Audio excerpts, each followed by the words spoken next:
Mr. Irrelevant 2020.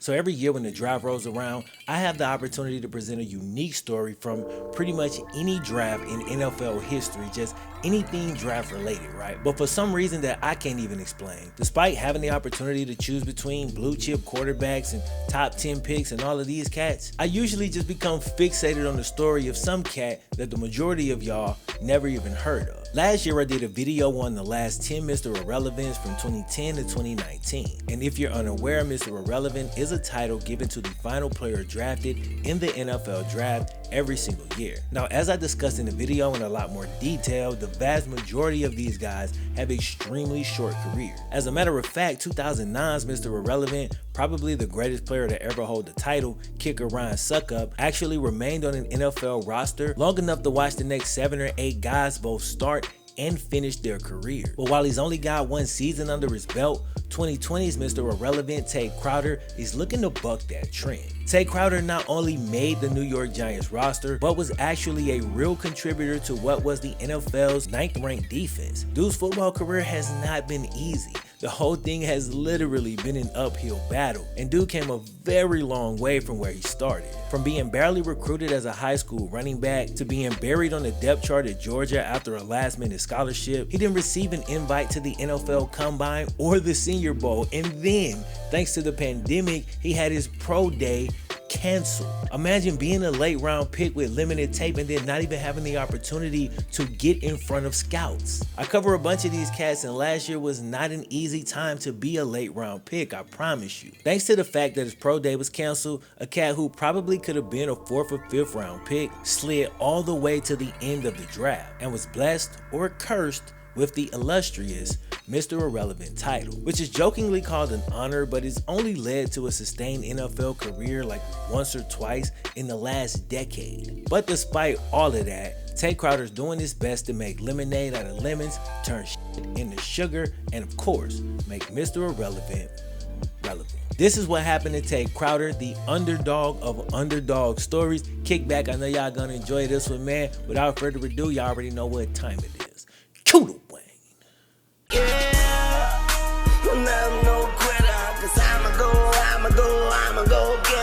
Alright, real quick before we jump into today's video, quick shout out to today's video sponsor, Keeps. Now, 2 out of every 3 men will unfortunately experience some type of hair loss by the time they hit 35. So if you're digging what's going on top of your head right now, you might want to get out in front of hair loss and address this ASAP. Now, Keeps is an affordable option as they offer generic versions of FDA approved hair loss prevention medications, and the best part, you can get treated right from the comfort of your own home, so people ain't gotta be all up in your business. Now remember, prevention is the key when it comes to this, and it can take up to 46 months for this thing to start working. That means you wanna move quickly. So if you're ready to take action, go to keeps.com/FlemLo or just click the link in the description, and that'll save you 50% off your first order. Again, that's keeps.com, KEEPS.com/FlemLo, and I got you covered. Shout out to Keeps once again for sponsoring the video, but other than that, let's get it. When Tay Crowder walked into Harris County High School in Atlanta, Georgia,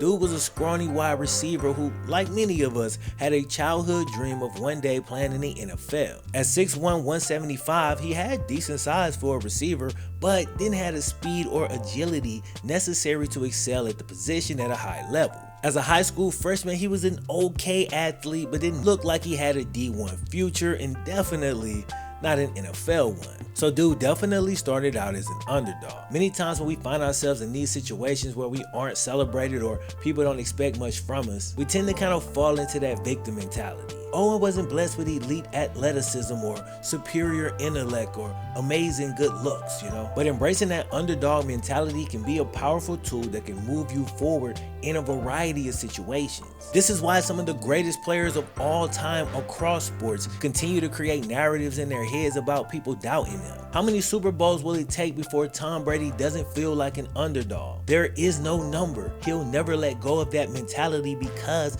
it's a powerful psychology that moves the brain forward to, for a lack of a better way to say this, to get it done. Tay not only tapped into this energy, dude wholly embraced it. He attacked everything with a certain ferocity, almost as if it was life or death, like he would be crushed under the weight of failure if he couldn't lift that up off him. A few years of that, and the transformation was incredible. The upper body strength he once lacked, yeah, that wasn't a problem no more. In a few years, dude went from a 6'1", 170-pound wide receiver to a 6'3", 220-pound beast of a running back. He wasn't a blue chip recruit by any means, but he built himself into a respectable 3-star recruit and rushed for 1,600 yards and 27 touchdowns as a senior. The converted wideout also recorded 204 yards receiving and a couple touchdowns in a pass game. Still, it wasn't enough. And according to Tay's high school coach, and this is a direct quote, during the recruiting process, there were some SEC schools that flat out told dude,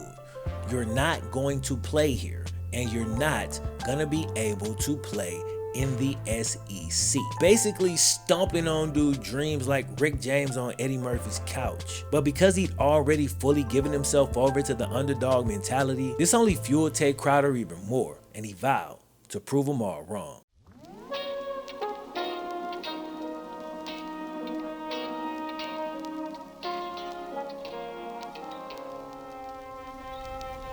He was able to garner a few scholarships to schools like Georgia State and Georgia Southern. But when one of UGA's recruits backed out at the last second, it created an opportunity with Tay's hometown Georgia Bulldogs. And at the final hour of recruiting, they offered dude a scholarship and he accepted it. But when he got there, he was buried on the depth chart behind Nick Chubb and Sony Michel, not to mention the rest of Georgia's stable of elite running backs. But Tay would quickly realize, while sure, I made it D1, now was not the time to let go of that underdog mentality.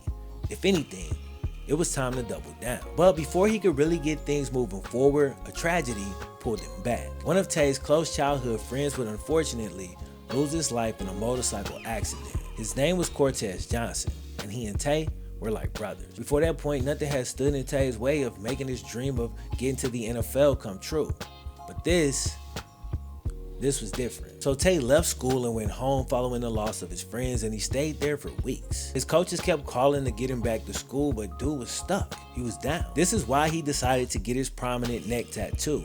It reads LLB 4's up, which means long live big, which was the name that Cortez went by. The painful tat would eventually heal, and slowly, so would the wounds caused by the loss of his friend. Eventually, Tay got back to school and continued on his journey. His first year at Georgia, Tay focused on continuing to build his body as he redshirted. But in year 2, he started to grow impatient as he still was unable to get on the field. By year 3, dude had become a practice squad All-American. You know them cats. Go crazy in practice, everybody on the team respect them, but they just cannot get PT. That was Tay as a redshirt sophomore. He did what that guy that I just described always does and took every opportunity to get on the field, including playing special teams. It was an opportunity.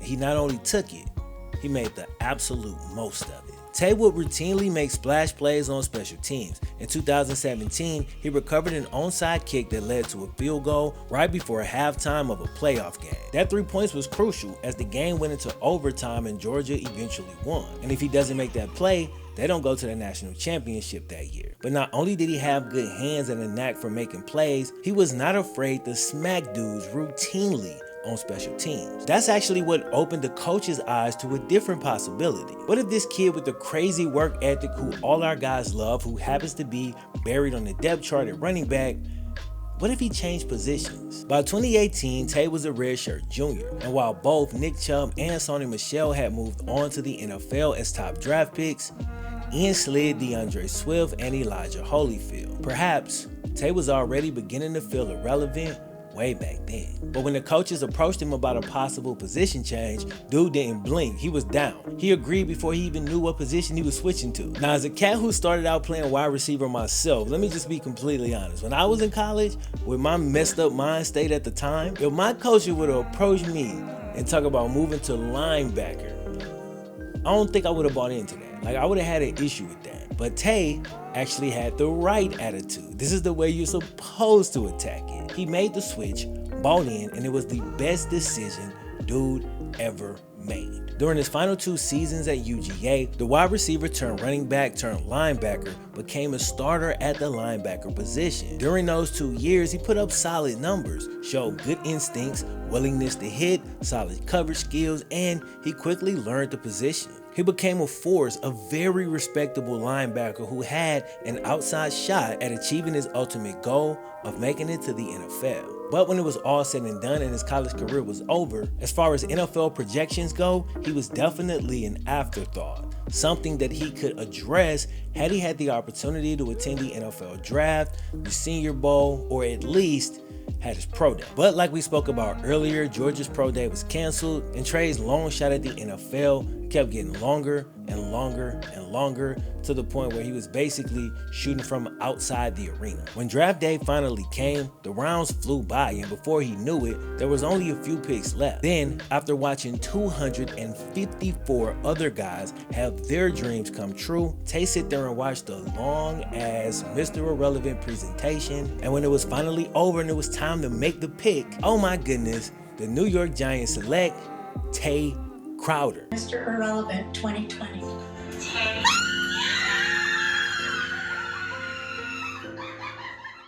The title of Mr. Irrelevant fit this man like a glove. He'd been an underdog his entire career. If anybody could embrace that title and convert it into something positive, it was this dude. And embrace it, he did. He put it in his Instagram bio. And if you go to his crib, you'll see prominently displayed the jersey, the free watch, and the trophy he got for being the last pick in the draft. Here's a quote from his agent. "There are many ways to market it and maybe turn it around to be Mr. Irrelevant in the past, Mr. Relevant today." That's a fact. And as I stated in the intro, most Mr. Irrelevants never even make the roster, but Tay not only made the team, but due to a string of injuries, dude was asked to not only play as a rookie, but he started 6 games on one of the league's better defenses. Just like in college, Tay's quiet demeanor could sometimes get him overlooked by coaches, but he always seemed to quickly gain his teammates' respect. Veteran linebacker Blake Martinez noticed Tay early on, and he recalled going to defensive coordinator Patrick Graham and telling him, "Yo, you need to play Tay Crowder," and I quote, "way more." Blake's words must have carried some weight because Tay ended up playing in a total of 11 games, and it would have been more, but he had a hamstring issue mid-season. Still, in only 11 games, the final pick in the 2020 draft, the converted linebacker who was told he would never be able to play in the SEC, let alone the NFL, recorded 57 tackles and a sack, and he positioned himself for a prominent role on the Giants defense in year 2. Dude had not one but 2 10-plus tackle games and always just seemed to be in the right place at the right time. So after only 11 games in the NFL, there's nothing irrelevant about Tay Crowder. He worked himself into relevance after being overlooked time and time again. He allowed the underdog mentality to carry him from being a skinny kid to an NFL pro. So if people sleep on you in life, don't trip. It's one of the best things that could possibly happen. There's just this amazing freedom in having no expectations. So if you ever feel like Mr. Irrelevant at school or at work,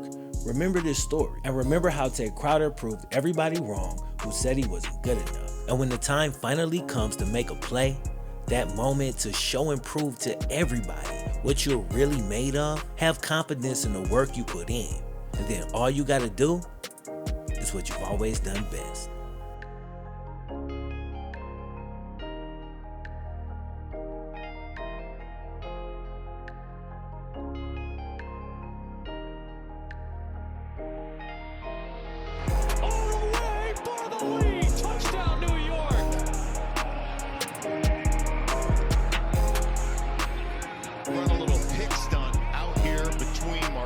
Here comes Fackrell inside, creates the fumble, and look at Tay. I mean, that concentration, staying on that ball the whole way. There you see Martinez in there with Fackrell creating it. Look at that concentration, head down, eyes on the ball, scoops and scores.